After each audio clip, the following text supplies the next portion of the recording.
What's up, guys? New update. Friday, 0630, Washington, D.C.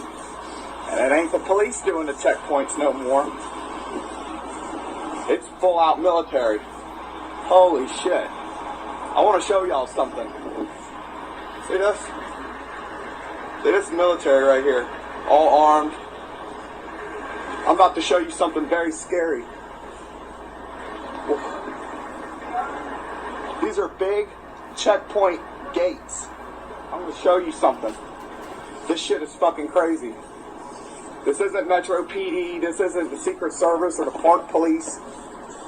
These are Humvees with M60s and SAWs and M4s, and they're all loaded. And that don't look like riot control to me, but check this out. Look at these barricades with these personnel tunnels and shit to go through. I'll give y'all another update in a minute. I'm walking up to my job site now, so I gotta check in. But the U.S. look at this. This thing pops up so cars can't drive through it. This is what our intersections look like now.